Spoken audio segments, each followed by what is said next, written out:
مورخین نے لکھا ہے کہ نبی پاک 11 بیویوں کے حقوق کو برابر ادا کرتے تھے، اور جب میرے مصطفیٰ دنیا سے گئے تو کسی بیوی کے منہ میں کوئی شکوہ اور شکایت نہیں تھی کہ محمد عربی نے، میرے شوہر نے میرا حق نہیں ادا کیا یا مجھے کوئی تکلیف دی۔ کسی بیوی کے منہ میں کوئی شکوہ شکایت نہیں تھی۔ نبی پاک ہر ایک سے برابر محبت کرتے تھے، ہر ایک کے حقوق کو برابر ادا کیا کرتے تھے۔ اب ذرا دیکھو کہ شوہر بیوی کا تعلق کتنا پاکیزہ ہوتا ہے۔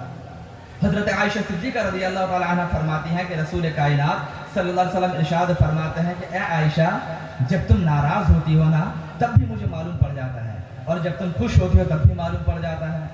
ذرا دیکھو کمبائنیشن، دیکھو میاں اور بیوی کا تعلق کیسا ہونا چاہیے۔ یہ تو بظاہر دو جسم ہوتے ہیں لیکن حقیقت میں ایک روح ہوتے ہیں، تو اسی لیے ایک دوسرے کے دکھ اور درد کو سمجھنا، یہی تو میاں بیوی کا رشتہ ہوتا ہے، یہی تو میاں بیوی کا مقصد ہوتا ہے۔ یہ فیملی لائف، فیملی زندگی صرف اپنی خواہشات کو پورا کرنے کے لیے نہیں ہے، بلکہ اللہ نے شوہر کو بیوی کے لیے، بیوی کو شوہر کے لیے تسکین اور سکون کا سامان بنایا ہے۔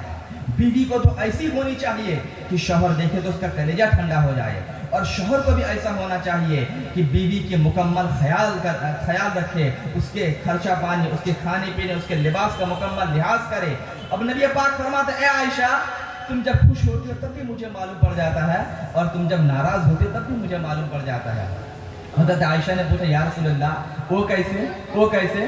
رسول پاک ارشاد فرماتے ہیں اے عائشہ، جب تم خوش ہوتی ہو اور کسی بات پر قسم کھانا چاہتی ہو تو کہتی ہو لا ورب محمد، یعنی میرا نام لے کر کہتی ہو لا ورب محمد، اور جب تم ناراض ہوتی ہو تو میرا نام نہیں لیتی ہو اور کہتی ہو لا ورب ابراہیم، یعنی ابراہیم کے رب کی قسم۔ اے عائشہ، جب تم خوش ہوتی ہو تب بھی میں جان جاتا ہوں، اور جب تم ناراض ہوتی ہو تب بھی میں جان جاتا ہوں۔ یہ ہوتا ہے رشتہ کہ شوہر بیوی کے چہرے کو دیکھے تو اندازہ لگا لے کہ وہ خوش ہے کہ ناراض ہو۔ تو یہ حضرت عائشہ کا طریقہ تھا کہ جب ناراض ہوتی تو نام پاک محمد کو چھوڑ کر ابراہیم کا نام لے لیتی۔ میں آج اپنی بیٹیوں سے، بہوؤں سے کہنا چاہوں گا، اپنی ماں بہنوں سے کہنا چاہوں گا، ذرا آپ بتاؤ کہ آپ اپنی زندگی کا طرز عمل یہ بنایا؟ آج جب ہماری گھر کی بہو بیٹی ناراض ہوتی ہے، سیدنا مولانا محمد وعلی آلہ وصحبہ وبارک وسلم، صلو علیہ الصلوۃ والسلام علیک یا رسول اللہ حبیب اللہ صلی اللہ علیہ وسلم۔ جہاں والا تو نہیں رہے گا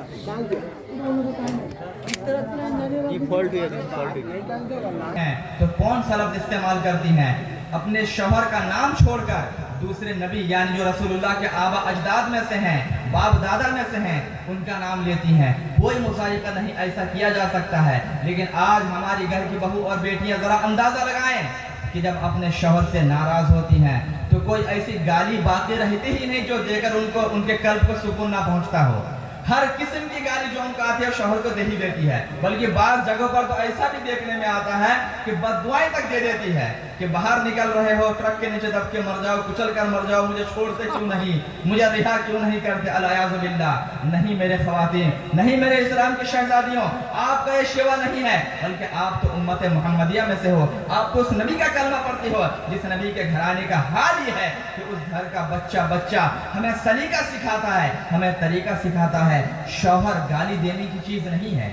ارے شوہر کے مقام اور مرتبہ کو تو اللہ اور رسول نے اتنا اونچا فرمایا ہے کہ ایک عورت نبی پاک کی بارگاہ میں حاضر ہوتے عرض کرتی یا رسول اللہ میں آپ کو سجدہ کرنا چاہتی ہوں، یا رسول اللہ میں آپ کو سجدہ کرنا چاہتی ہوں۔ نبی ارشاد فرماتے ہیں اے بیٹی سن لے، اگر اللہ کے علاوہ کسی اور کو سجدہ کرنا جائز ہوتا تو میں اپنی بیٹیوں کو، اپنی عورتوں کو حکم دیتا کہ اپنے شوہروں کو سجدہ کریں۔ شوہر کا مقام اتنا اونچا ہے، اور آج عورتیں بے تکی باتیں کرتے شوہروں کو گالی گلوچ کرتی ہے، شوہروں کے اوپر چھوٹی چھوٹی باتوں پر ناراض ہو جایا کرتی ہے۔ نہیں، شوہر کی قربانیوں کو سوچو، ایک مرد کی زندگی اپنی نہیں ہوتی ہے۔